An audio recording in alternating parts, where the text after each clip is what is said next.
지난 시간에 배운 성경이란 무엇인가에 대해서 고민했습니다. 여러 가지 궁금증들을 제가 제시했었죠. 뭐 저자에 관련된 거나 아니면 언제 쓰여졌을까, 이러한 고민들을 나눴습니다. 근데 우리가 기억에 남아야 될 것은 뭐냐? 성경은 하나님께서 본인을 계시하신 책이라는 거죠. 하나님이 잊혀져가는 시대에, 하나님의 음성이 들리지 않는 시대에 누군가를 통해서 역사하셨고 누군가에 의해 쓰여진 책이 성경이라는 것입니다. 이 성경은 하나님이 누구인가에 대해서 우리에게 잘 알려주는 책입니다.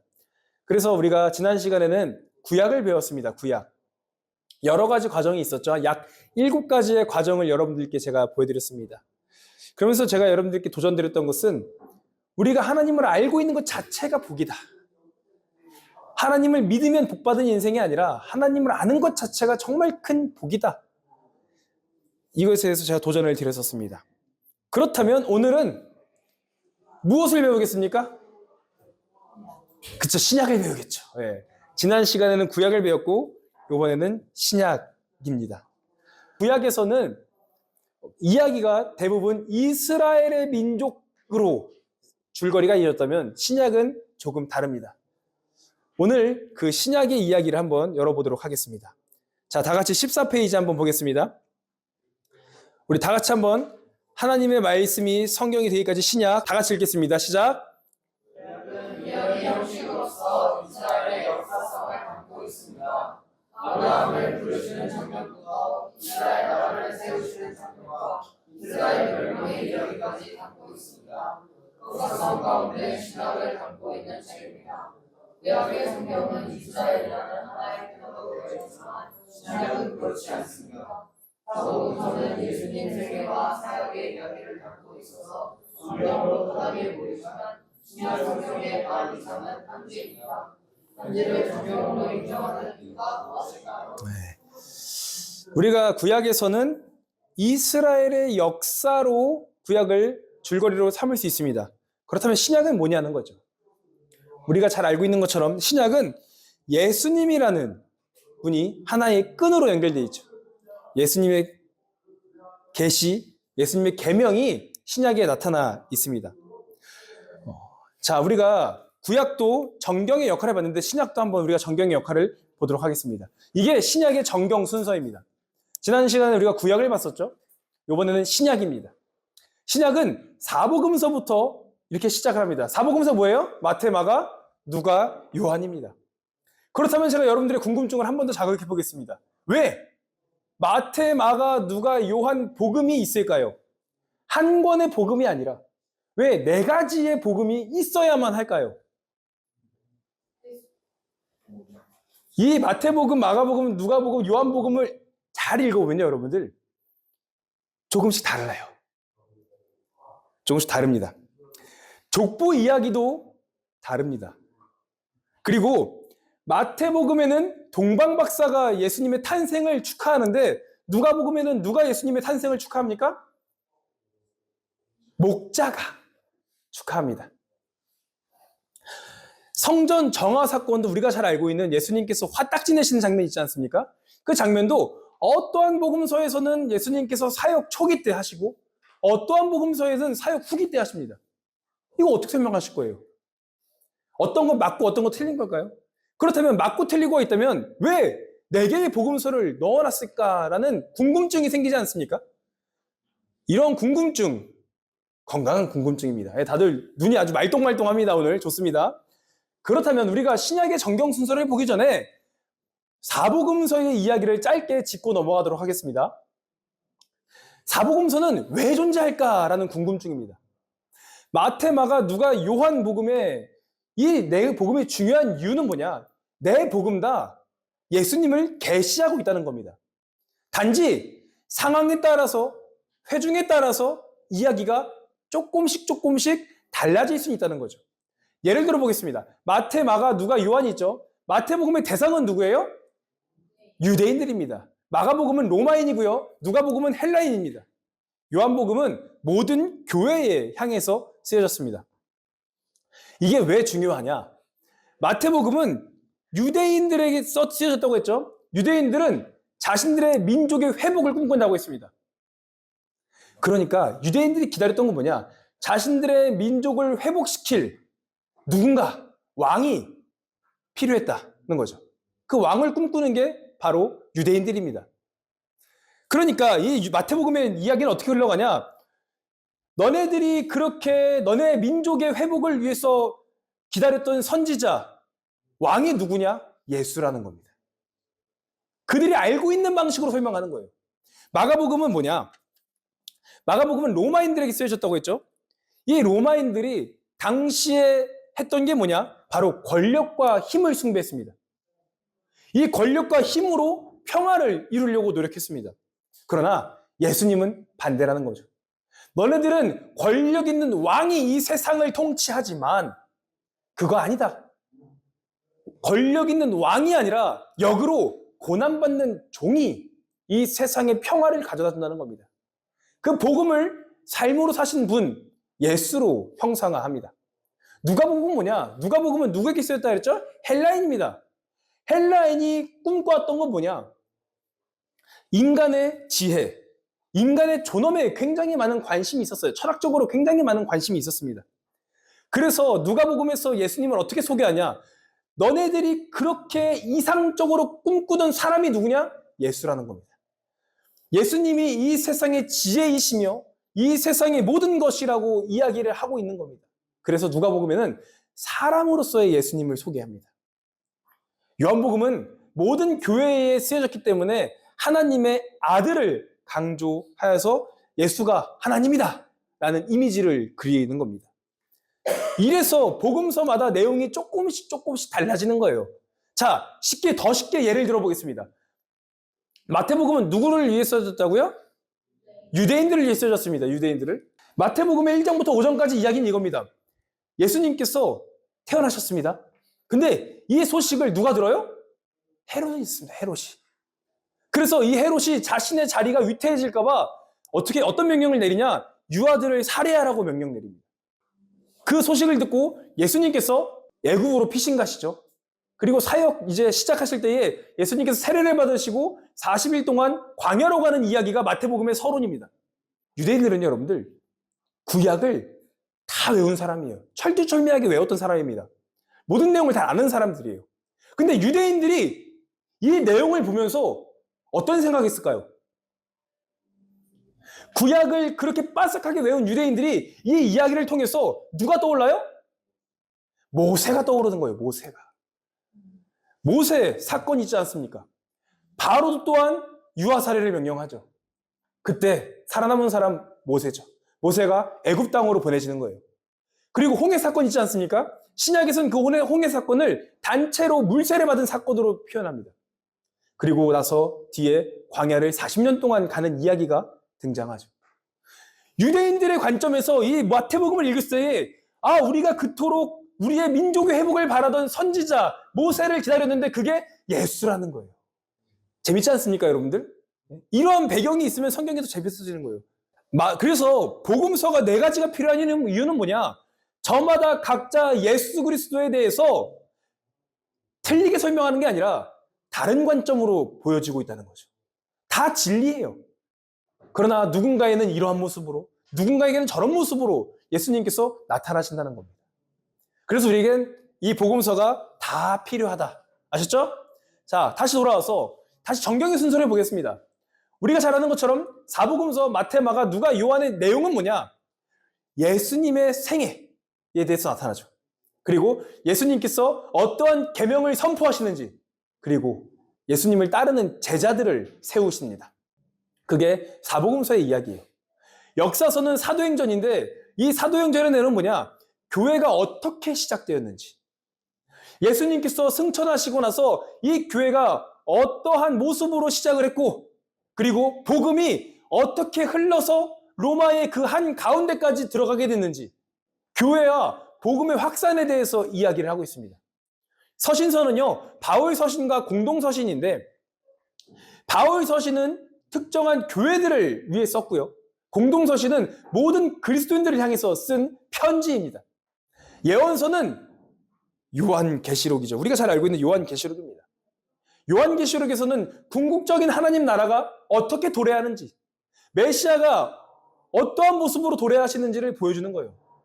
우리가 너무나도 잘 알고 있는 신천지, 그 내용입니다. 새 하늘과 새 땅.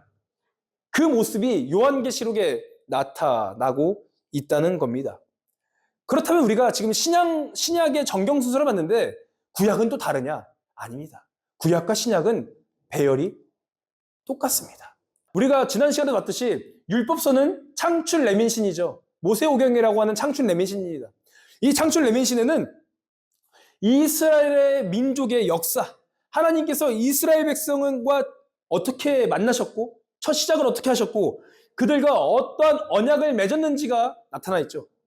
신약 성경의 율법서 마태, 마가, 누가, 요한은 이제는 과거의 율법이 아니라 새로운 백성을 세우시고 새로운 제자들을 부르십니다. 그리고 예수님께서 새로운 가르침, 새 계명을 선포하십니다.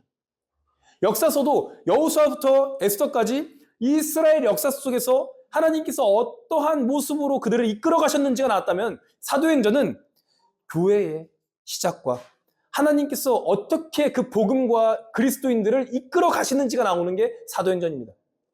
시가서는 우리가 지난 시간에 지혜서라고 봤듯이 하나님의 구원이 그 백성에게 어떤 영향이 미치는지 지혜, 사랑, 예배 이런 게 욥기부터 아가서까지 나왔다면 로마서부터 유다서까지 이 서신서들에게는 하나님의 구원이 교회에 미치는 영향, 교회가 어떻게 살아가야 되는지에 대한 지혜가 담겨 있다는 거죠.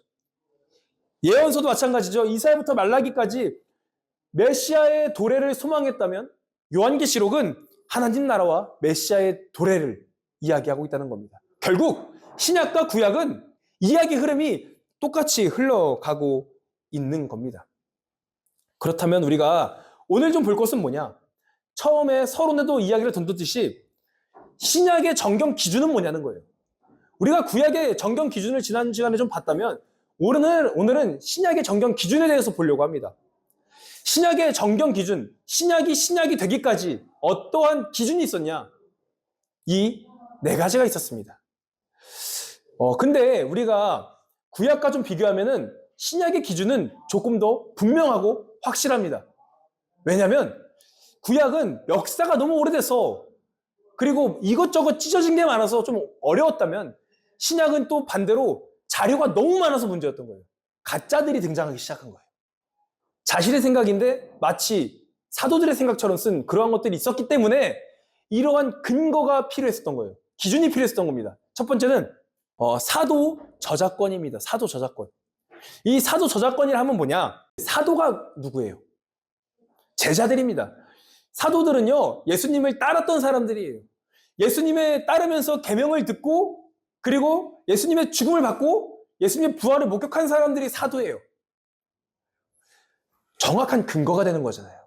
그리고 혹은 그와 관련된 사람들입니다. 예수님을 같이 따랐고 예수님의 제자들과 함께한 사람들. 예를 들면은 마가나 누가, 유다 이런 사람들이겠죠.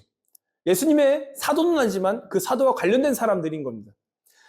그래서 그들이 썼다는 것이 중요한 저작의 근거가 되었습니다. 두 번째는 뭐냐? 신앙의 규칙이 있어야 된다는 거예요. 이 신앙의 규칙은 뭐냐? 교회의 전통적 교리와 일치가 되는가 안 되는가예요. 교회의 전통적 교리와 너무 다르면은 그걸 성경으로 받아들이기가 쉽겠어요? 어렵겠어요? 어렵죠. 교회에 혼란만 올 뿐입니다. 많은 그 이단적인 요소가 있고 그리고 왜곡된 복음들이 있었기 때문에 이러한 기준이 필요했던 거예요. 정확한 근거가 있어야 됐기 때문에 이 신앙적 규칙이 두 번째 근거였습니다. 세 번째는 성경 자증입니다. 성경이 스스로 증명해야 되는 겁니다. 책이 스스로 증명해야 돼요. 그 책 안에 예수님의 증언, 예수님의 가르침, 예수님의 계명이 그 책 안에 담겨져 있냐 없냐는 거예요. 그 안에 예수님의 생각과 계명과 가르침이 담겨 있다면 그것은 성경적 정경의 근거가 되었던 겁니다. 네 번째는 교회의 판결입니다. 일치된 견해가 필요했던 거죠. 보편적으로 사용할 수 있냐, 그리고 신앙적으로 공동체의 성장에 유익이 되냐, 영적 유익이 있냐, 이러한 근거가 필요했습니다. 그래서 이 신약의 정경의 근거는 크게 네 가지였습니다. 이 네 가지. 이 네 가지를 통해서 이제 점점 교집합을 만드는 거예요. 그리고 그 안에 완전한 교집합을 정경으로 사용했다는 겁니다. 그렇다면 우리가 서론에서 제가 문제를, 궁금증을 제기했듯이 신약의 대부분은 뭐로 이루어졌죠? 편지로 이루어졌습니다. 편지.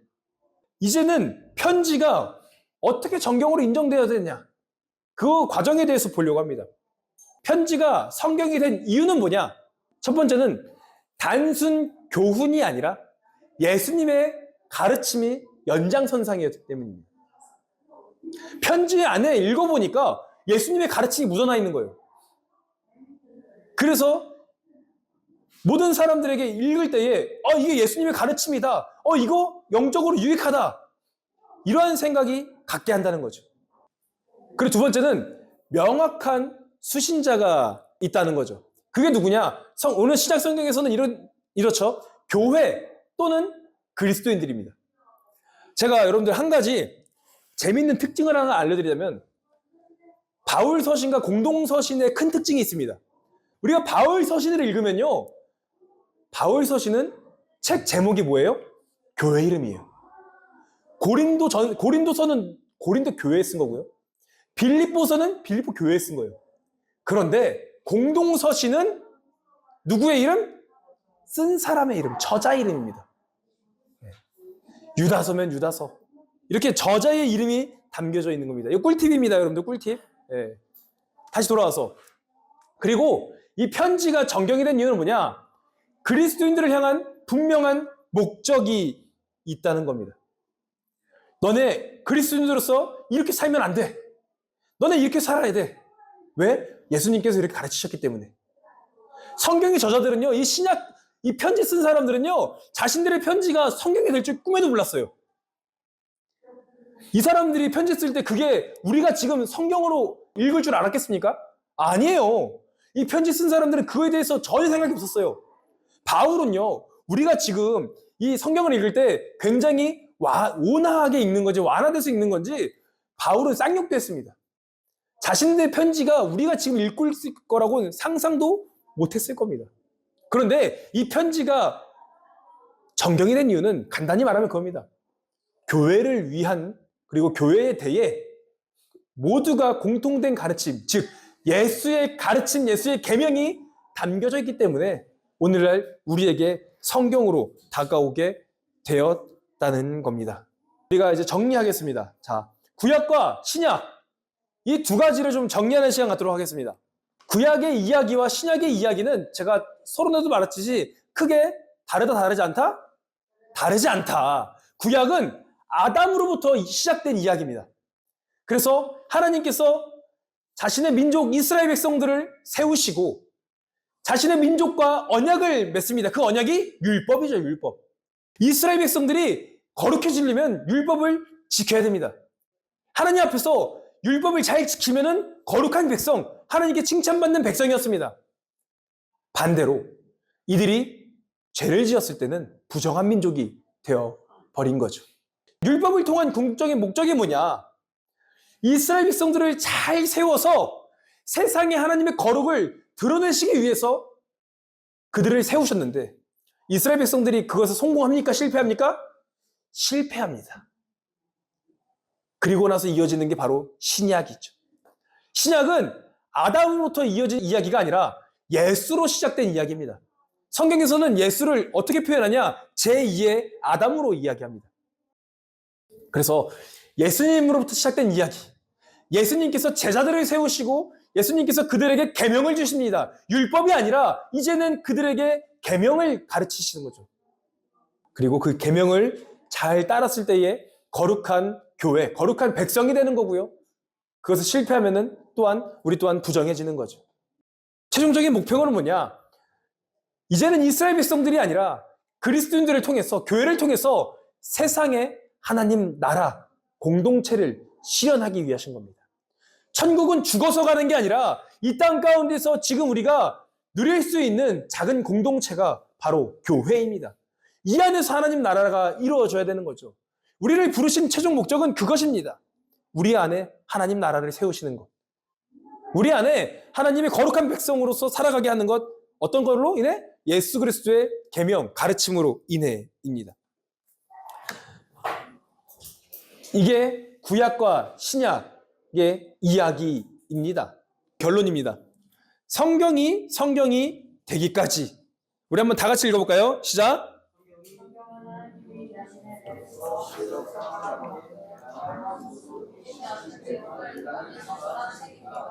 지금 우리에게 하시는 말씀이기 전에 그 시대 속에서 하나님의 말씀을 들어야 할 사람들에게 권고하시는 말씀입니다.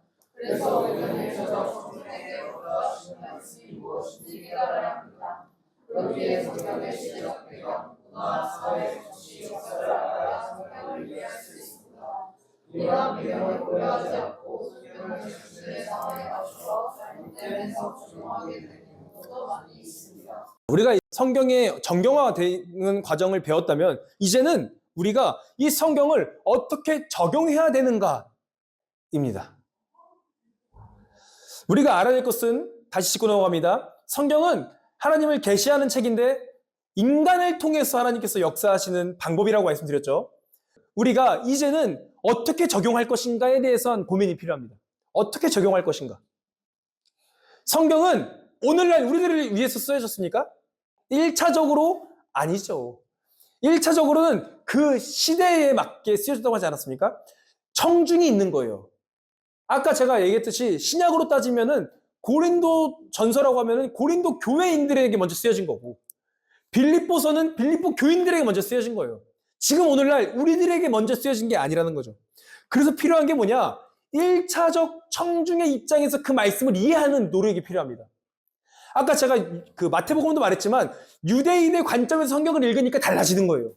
그냥 단순한 이렇게 이야기가 흘러가는 거가 아니라 내가 유대인이었다면 이 말씀을 듣고 예수가 우리가 기다리던 우리 이스라엘을 회복할 사람이구나 라는 것을 알게 된다는 겁니다. 그래서 항상 1차적 청중의 마음에서 읽어야 되는데 그러려면 뭐가 필요하냐? 배경 지식이 필요한 거예요. 그 사람들이 살고 있던 배경, 문화, 사회, 정치, 역사를 알아야 우리가 더 폭넓게 이해할 수 있다는 겁니다. 이 말씀이 그런 과정 없이 오늘의 나에게 바로 적용한다면 그것은 굉장히 큰 문제가 되어질 수가 있다는 겁니다. 성경을 우리 삶에 적용할 때에 두렵고 떨림으로 고민과 기도로 해야 되는 거예요. 이러한 이유 때문에. 어떠한 이유가 있었냐? 성경 해석의 중요성을 보도록 하겠습니다. 다양한 정경화 과정을 거치고 온전한 성경이 되었다고 아무런 생각 없이 성경을 읽고 적용하게 되면 위험한 결과를 초래할 수가 있습니다. 세계 역사에서도 끔찍한 사건들이 많이 있었습니다.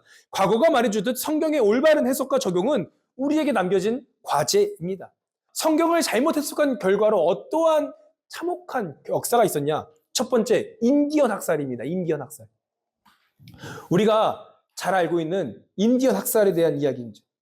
유럽계 미국인들이 남의 땅에 들어가서 하나님이 허락하신 신의 도성이라고 그러한 목적과 명목으로 침략을 합니다. 이스라엘 백성들이 가나안 땅을 정복했듯이 우리도 거기를 정복해야 된다는 생각으로 거기를 쑥대밭을 만듭니다. 거기 살고 있던 원주민들을 인디언이라고 칭하고 쫓아냅니다. 그 과정 가운데에 그들을 태우며 죽였습니다. 그것을 아주 거룩한 하나님의 업적이라고 포장하며 행했던 일들입니다. 두 번째는 흑인 노예입니다. 아프리카 원주민들을 동원하여 노예 무역선에 실습니다. 각 나라로 보내줍니다. 그 사람들을 파는 거예요. 거래하기 시작합니다. 이것을 대부분 기독교인들이 했다는 겁니다. 누군가 질문했습니다. 아니, 이렇게 해도 되겠습니까? 기독교인들이 이래도 되겠습니까? 라고 질문하자 그들이 뭐라 대답했냐면, 아니, 왜 안 됩니까? 이들을 통해서 하나님을 찬양하고 하나님을 섬기게 하니까 이거 선한 일 아닙니까? 라고 합리화를 시키는 거예요. 그리고 성경적인 이야기를 하는 겁니다. 노아의 아들들 이야기 알죠? 함의 저주를 이야기하는 겁니다. 함의 자손들은 노예로 하나님께 세우신 사람들이다. 우리는 정당하게 하나님의 뜻을 이루는 거다. 라고 생각을 하면서 자신들의 삶에 그 성경을 이상하게 적용해서 그러한 일들을 행했다는 겁니다. 십자군 전쟁은 또 어떻습니까? 중세 교황과 유럽 국가들이 성지를 되찾기 위한 거룩한 전쟁이라는 명목으로 무차별적으로 학살하며 압제하였습니다. 이교도들과 이슬람들을 죽이는 것이 살인이 아니라 구원의 행위라고 말했습니다. 천국에 이르는 지름길이라고 말했습니다. 사람을 죽이면서, 잔혹하게 죽이면서 그게 하나님께서 허락하신 전쟁이라고 이야기를 했습니다. 마녀사냥 동안 어떻습니까? 마녀사냥. 우리가 지금 막 흔히 마녀사냥한다, 마녀사냥한다 하지만 그 의미를 알고 보면 이거 굉장히 위험하고 무섭습니다. 중세와 근세 유럽에서 여성을 중심으로 마녀로 의심되는 사람을 처형했습니다. 성녀와 마녀로 이분화하여 마녀로 의심한 사람들을 어떻게 하신지 압니까? 어떻게 하는 줄 아십니까? 손발을 묶고 물에 던집니다. 그리고 죽으면 사람이고 살아나면 마녀입니다. 수많은 고문을 합니다.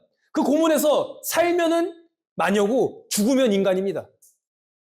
내가 인간이길 증명하는 방법은 죽음밖에 없었다는 겁니다. 그래서 그 고난이 무서워서, 고문이 무서워서 어떤 일이 일어났냐? 나 마녀예요. 그냥 한 번에 죽여요. 이러한 일이 일어난 거예요. 성경에서 점술과 마술을 금하라고 한 그 이유 때문에 수많은 여인들이 아무런 이유 없이 그냥 의심이 된다는 이유로 죽었다는 겁니다. 면죄부 또한 어떻습니까? 중세 교황청이 지은 죄를 사해준다는 근거로 돈을 받고 면죄부를 판매하지 않습니까? 구원을 돈으로 사는 신앙이 생겨버렸습니다. 이것은 교황의 이름으로 발행한 증서입니다. 이러한 역사를 봤을 때 성경을 잘못 해석하면, 잘못 적용하면 이러한 사건이 생긴다는 겁니다. 힘 있는 자가 성경을 잘못 해석한 결과 이러한 아주 역사적으로 기독교인으로서 부끄러운 역사가 있다는 거죠. 그런데 여러분들, 이건 단순 우리의 역사뿐만 아닙니다. 지금도 우리가 알게 모르게 상업적으로, 정치적으로 성경을 우리 상황에 맞게 그냥 해석하는 사람들이 많이 있다는 거죠. 예를 들면 축복을 부라는 생각으로 해석을 하죠. 하나님께 축복받은 사람은 부유하고 하나님께 복받지 못한 사람들은 힘들게 살고, 이러한 것도 극단적인 예가 될 수 있다는 겁니다. 그리고 또 이런 얘기도 있지 않습니까? 여자는 잠잠하라. 성경에서 바울이 여자는 잠잠하래요. 여자들 조용해. 그럼 우리 청년부 다 조용해. 남자가 별로 없으니까. 네? 이러한 일이 일어난다는 겁니다. 성경을 해석할 때는, 적용할 때는 여러분들 두렵고 떨림으로 해야 됩니다. 단순한 게 아니에요. 그래서 필요한 게 그 당시의 상황이 필요한 거예요. 배경이 필요한 거예요. 그래서 우리가 이 성경을 읽을 때에 고민하며 읽어야 되는 거예요. 제가 여러분들 계속 말씀드리지 않습니까? 그리스도인으로서 해야 될 게 고민이에요, 고민. 과연 이 삶이 하나님께서 기뻐하시는 삶일까? 하나님께서 사람을 천하보다 귀하다고 말씀하셨는데 누군가는 그 성경을 똑같이 읽지만 사람을 죽이고 학살하며 사람을 팔고, 이러한 게 가능하겠습니까? 성경을 자신의 삶에 맞춰서 읽는 거죠. 다음 넘어가겠습니다. 성경과 교회의 관계입니다. 이번 과에서 성경에 대해서 배웠습니다. 이 과를 마무리하면서 1과에서 배운 주제 교회와 성경은 어떠한 관계가 있을까요? 성경은 교회의 전통을 규정하는 규범이 됩니다. 즉 성경이 교회 전통의 기준이 되고 근거가 되어야 되는 거죠. 가장 중요한 것은 올바른 성경 해석과 적용입니다. 교회가 우리가 전통적으로 했다고 해서 그게 다 마땅한 게 아니에요. 늘 우리는 되새겨봐야 돼요. 이 전통이 과연 성경과 맞는지, 과연 이 전통이 하나님의 뜻인지, 여태까지 했다고 해서 우리도 당연히 해야 된다가 아닙니다. 늘 고민하며 늘 우리 성경 말씀을 통해서 우리의 상황과 우리 교회의 상황을 해석해야 된다는 겁니다. 즉 성경은 교회가 앞으로 어떻게 가야 되는가에 대한 나침판이자 교회가 앞으로 우리가 어떻게 살아가야 되는가에 대한 지침서, 지혜의 책인 겁니다. 한 가지 질문으로 끝내겠습니다. 만약 예수님과 교회에 관한 고대 문헌이 추가로 발견된다면 지금 우리가 가지고 있는 성경을 추가하거나 바꿔야 될까? 갑자기 막 어디서 또 다른 편지가 발견돼서 막 예수님에 대한 내용이 있는 거예요. 이거를 우리가 지금 66권에 더 추가해야 되냐 말아야 되냐? 어떻게 생각하십니까? 자, 제가 정답은 아니지만 제 의견을 말씀드리겠습니다. 뭐냐면 그럴 수는 있겠지, 넣을 수는 있겠지만 그럴 필요가 없다는 겁니다. 왜냐하면 지금도 충분합니다. 지금 우리가 가진 성경으로도 허점이 없고 부족하지 않습니다. 이게 하나님의 은혜인 거예요. 하나님에 대해서 아는 거, 하나님에 대한 계시, 예수 그리스도의 계명과 계시, 이 안에 충분히 담겨져 있기 때문에 더하거나 뺄 필요가 없다. 그럴 수도 없다는 거죠. 그래서 우리가 이 성경에는 무엇인가에 대해서 고민하며 어떻게 적용하는지에 대해서도 얘기를 했습니다. 결론은 뭐냐? 성경의 올바른 해석으로 하나님을 기쁘게 하는 우리가 되기를 소망합니다. 내 삶의 문제를 해결하기 위해서 이 성경을 쓰는 것이 아니라 하나님의 기쁨으로, 그리고 하나님의 도구로서 살아가기 위해서 이 성경을 읽기를 소망합니다. 내 삶이 문제를 해결하기 위한 도구가 아닙니다, 성경은. 내가 복받기 위한 도구가 아니에요.